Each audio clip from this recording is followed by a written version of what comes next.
Have you ever felt like you're working so hard on your finances, tracking every little thing, but you're just not getting ahead? Well, what if I told you the real key to building wealth isn't about doing more? It's actually about doing way, way less. Yeah? What if that constant obsession with your daily coffee or clipping coupons is the very thing holding you back from real wealth? It sounds kind of crazy, I know, but there's a powerful century-old idea that shows why most of the common money advice we hear just doesn't work. Okay, so just look at this. It really breaks down the two different ways to approach your money. On one side, you've got what we can call financial busy work. You know, all the little things that budgeting gurus tell you to focus on. But on the other side, those are the moves that create real financial impact.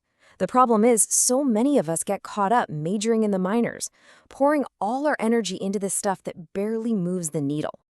That's right. That whole idea of traditional budgeting, the one where you track every single dollar, it might actually be the thing that's keeping you from getting rich. It keeps you busy, for sure, but it has you spinning your wheels instead of actually building momentum. So where does this all come from?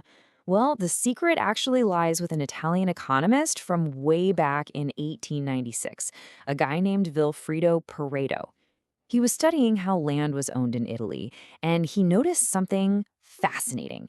He saw that about 80% of all the land was owned by just 20% of the people. And this observation became what we now know as the Pareto Principle, or more famously, the 80-20 rule. And get this, he even saw it in his own backyard. He noticed that 20% of his pea plants were producing 80% of his peas. This rule pops up almost everywhere in life, but it is an absolute game changer when you apply it to your money. Okay, let's make this really concrete. Meet Sarah and James. They make the exact same salary.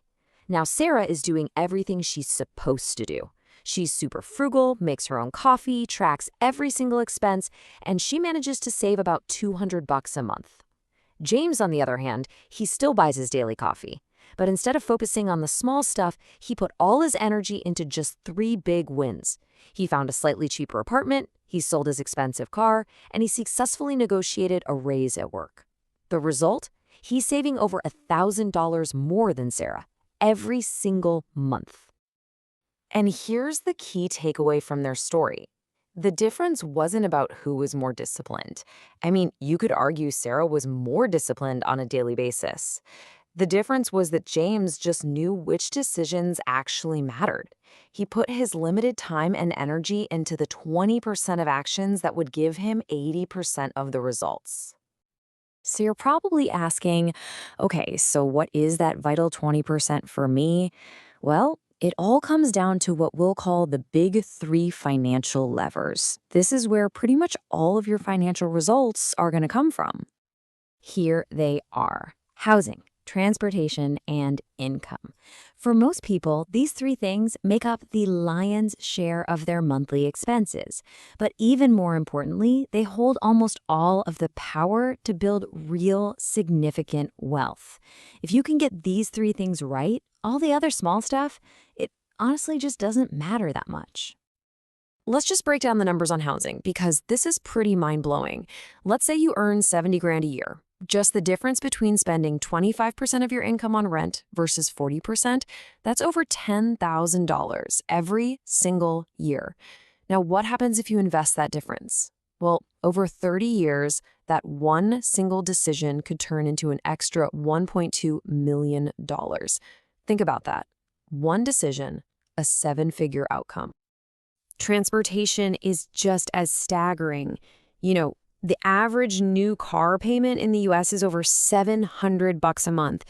Now, what if you took that same $700 and invested it every month instead of pouring it into a depreciating asset, something that loses value the second you drive it off the lot? Well, over 20 years, that could grow to more than $400,000. That shiny new car isn't just a monthly bill. It's a massive, massive opportunity cost.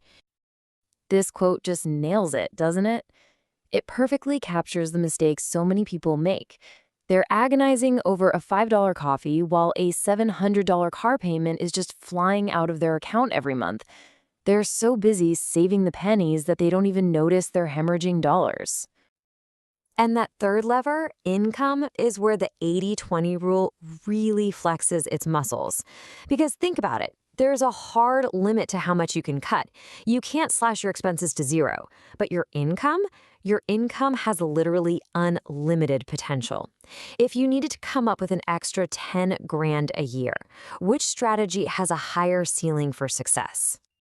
And this all leads to a really important shift in how we think. A lot of people believe the wealthy got that way by being super cheap, right? By pinching every single penny. But that's not it at all. They aren't cheap. They're just ruthlessly strategic about where the big money goes. I mean, if you want the ultimate example of this, look at Warren Buffett's famous $1 million bet. He bet that a super simple, low-cost index fund would beat a group of fancy, expensive hedge funds over 10 years.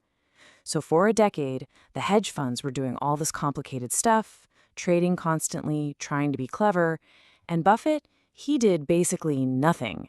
The result? His dead simple approach, his 20% focus, absolutely crushed their complicated 80% of busy work. And this is exactly how it plays out in real life. Yeah, you might see a wealthy person spend freely on a nice dinner or an expensive coffee. That's the trivial many. But what you probably don't see is that they were absolutely ruthless about optimizing the vital few. Their housing, their car, their investments. They don't sweat the small stuff because they already nailed the big stuff. So, the whole point of this is to get you to find your 20%. It's time to give yourself permission to stop all that financial busy work and to shift your focus onto the few decisions that are going to have a real, lasting, incredible impact on your future. So here's your new simple plan. First, just get clear on your numbers for the big three. That's it. Second, dedicate just 20% of your financial energy to optimizing those areas. And third, and this is the best part, you get to spend the other 80% of your energy actually living your life, buying the coffee, enjoying yourself completely guilt-free. This analogy just sums everything up perfectly. When you stress about a tiny $5 expense, it's like swatting at an annoying mosquito buzzing in your ear. Yeah, it gets your attention, it's irritating. But all the while, the big unnoticed financial wounds, your housing, your transportation, your income, that's what's actually doing the real damage. And really, that's the question I want to leave you with. Take an honest look at where you're putting your financial time and energy. Are you busy chasing mosquitoes? Or are you focused on healing the wounds that truly matter? Because your answer to that question, it could change your entire financial future.